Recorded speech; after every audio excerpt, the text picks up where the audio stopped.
अगर कोई आपको नीचा दिखाना चाहता है तो इसका मतलब है कि आप उससे पहले से ही ऊपर हो। जिंदगी जीने के लिए मिली है, इससे लोग क्या सोचेंगे यह सोचने में बर्बाद मत करो। किसी के बुरे वक्त में उसका हाथ पकड़ो, सहारा दो, उसे हिम्मत दो, क्योंकि बुरा वक्त थोड़े समय में चला जाएगा लेकिन वह आपको दुआ जिंदगी भर देता रहेगा। मनुष्य सुबह से शाम तक काम करके उतना नहीं थकता जितना चिंता और क्रोध के एक क्षण में थक जाता है।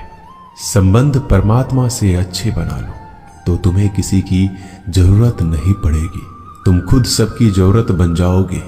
सलाह देने तो हजारों आते हैं लेकिन जब साथ देने की बारी आती है तो केवल भगवान आते हैं। जीतने के बाद तो सारी दुनिया गले लगाती है, क्योंकि जो आज आपके साथ है वह कल आपके खिलाफ हो सकते हैं। बिना मतलब के कोई आपकी इज्जत नहीं करेगा, लेकिन खुद को इतना काबिल बनाओ कि लोग बिना मतलब के भी आपका इज्जत करें।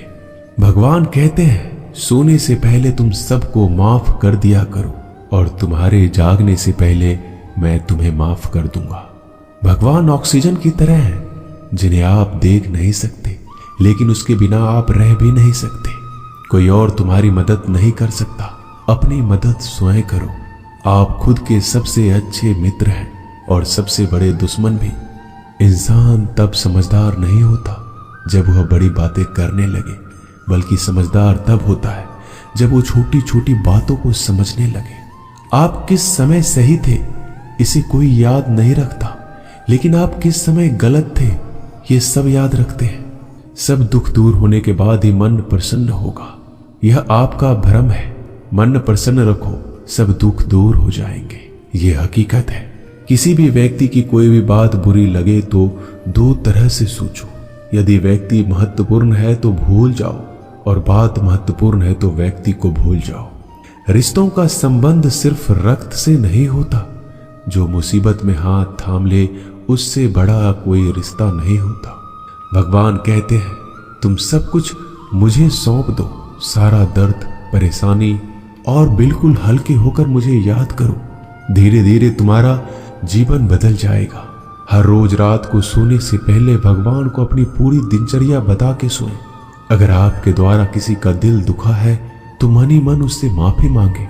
अगर आपका किसी ने दिल दुखाया है तो उसे माफ करके सारी चिंताएं भगवान को सौंप कर सो जाए। यकीन मानिए इससे आपकी जिंदगी खुशनुमा बन जाएगी। क्रोध बोला हुआ एक शब्द इतना जहरीला हो सकता है कि आपकी हजार प्यारी बातों को एक मिनट में नष्ट कर सकता है।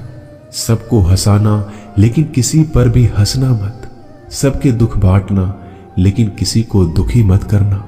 सबकी राह में दीप जलाना लेकिन किसी का दिल जलाना मत। यही जीवन की रीत है, जैसा बोओगे वैसा ही पाओगे। दुआएं और प्रार्थनाएं असंभव को भी संभव बना देती है।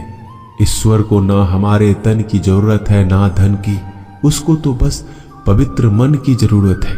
इसलिए वो हमें कुछ भी छोड़ने के लिए नहीं कहता, बस कहता है बच्चे मन से विकार छोड़ो, गंदे विचार छोड़ो। जो आने वाला है वो हमेशा गुजरे हुए कल से बेहतर होगा। यही एक सोच आपके जीवन में कभी निराशा नहीं होने देगी। झूठ कितना अजीब है, खुद बोलो तो अच्छा लगता है, दूसरे बोले तो गुस्सा आता है। खुशियां चाहे किसी के साथ भी बांट लो, पर गम हमेशा भरोसेमंद इंसान के साथ ही बांटना चाहिए। जीवन में समय चाहे जैसा हो, परिवार के साथ रहो तो सुख बढ़ जाता है, दुख हो तो बढ़ जाता है। सच्चा मित्र वही है जो उस समय में भी आपके साथ खड़ा हो जब सारी दुनिया आपके खिलाफ हो। आपके पास जितना भी है उसके लिए बार बार दिल से धन्यवाद कहे, हर वक्त कहे। यकीन मानिए जितना भी है वो जल्दी कई गुना हो जाएगा। प्रार्थनाएं और ध्यान इंसान के लिए बहुत जरूरी है, क्योंकि प्रार्थना में भगवान आपकी बात सुनते हैं और ध्यान में आप भगवान की बात सुनते हैं। श्री कृष्ण से कितना कुछ छूटा, पहले माँ छूटी, फिर पिता छूटे, फिर जो नंद किशोर मिले वो भी छूटे, संग साथी छूटे, राधा भी छूटी, गोकुल छूटा, फिर मथुरा छूटा। श्री कृष्ण से जीवन भर कुछ न कुछ छूटता ही रहा। नहीं छूटा तो वो था देवत्व, मुस्कान और सकारात्मकता। श्री कृष्ण दुखी नहीं, उत्सव के प्रतीक है। सब कुछ छूटने पर भी कैसे खुश रहा जा सकता है, ये श्री कृष्ण से अच्छा कोई नहीं सिखा सकता। इसलिए हमेशा खुश रहें, सदा मुस्कुराते रहें। जीतने का मजा भी तभी आएगा जब लोग आपके हार का इंतजार करेंगे। गीता में लिखा है, यदि कोई आपको अच्छा लगता है तो अच्छा वो नहीं, अच्छे आप हैं, क्योंकि उसमें अच्छाई देखने वाली नजर आपके पास है। अपनी पीड़ा के लिए संसार को दोष मत दो, अपने मन को समझाओ। तुम्हारे मन का परिवर्तन ही तुम्हारे दुखों का अंत है। सोच और नीयत अच्छी रखिए, फिर आपके कष्ट प्रभु स्वयं दूर कर देंगे। याद रखना, भगवान से कभी उम्मीद छोड़ना नहीं और दुनिया वालों से कभी उम्मीद रखना नहीं। सुख दुख एक सिक्के के दो पहलू है। जहां सुख होगा वहां दुख भी होगा, जहां दुख होगा वहां सुख भी होगा। इसलिए सुख दुख के बारे में बिना सोचे निरंतर अपने लक्ष्य को प्राप्त करने के लिए प्रयास करते रहना चाहिए। एक बात हमेशा याद रखना, किसी के सामने गिड़गिड़ाने से ना मोहब्बत मिलती है ना इज्जत। इसलिए अपने स्वाभिमान को जिंदा रखो। कोई अगर आपकी किस्मत में होगा तो आपके पास खुद ही चलकर आएगा। दूसरों को हराने का मौका मत दो, बस खुद को आगे ले जाने की जिद पालो। कभी हार ना मानने की आदत ही एक दिन जीतने की आदत बन जाती है। सिर्फ दो चीजें मनुष्य के भाग्य का निर्माण करती है। पहला, स्वभाव। अगर आपके स्वभाव में अच्छाई, विनम्रता और गुण है तो आपका भाग्य चमकेगा। अगर आपका स्वभाव क्रोधी है, आलसी है, तो आपका भाग्य बिगड़ना अनिवार्य है। इसलिए अपने स्वभाव को मधुर और आकर्षित बनाइए। दूसरा, आपकी वाणी। बोलना तो आदमी 2.5 साल की उम्र में ही सीख जाता है, परंतु कब, कहां और कैसे बोलना है उसे यह जिंदगी भर भी नहीं समझ पाता। जिसे ये बोलना आ गया कि कब, कहां और कितना बोलना चाहिए, समझ लो उसे सफल होने के लिए कोई नहीं रोक सकता। पिता से बड़ा कोई सलाहकार नहीं, माँ की छांव से बड़ी कोई दुनिया नहीं, भाई से अच्छा कोई भागीदार नहीं और बहन से बड़ा कोई शुभ चिंतक नहीं। इस मतलबी दुनिया से कोई मतलब ना रखो, और मतलब रखना है तो अपने मतलब से मतलब रखो।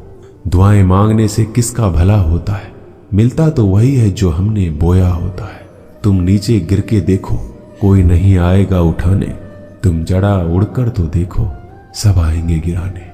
एक बात हमेशा याद रखना, अगर शराब की दुकान पर बैठकर दूध पियोगे तो तुम्हें शराबी का ही दर्जा मिलेगा, और किसी मंदिर में बैठ के पानी भी पियोगे तो तुम्हें एक संत का दर्जा दिया जाएगा। इसलिए आप किसके साथ उठते बैठते हो, ये बहुत मायने रखता है। दोस्तों, आशा करता हूं कि आपने इस वीडियो से बहुत सारी सीख ली होगी। मिलते हैं जल्दी एक नए ज्ञानवर्धक वीडियो में। धन्यवाद। अपना ख्याल रखिएगा।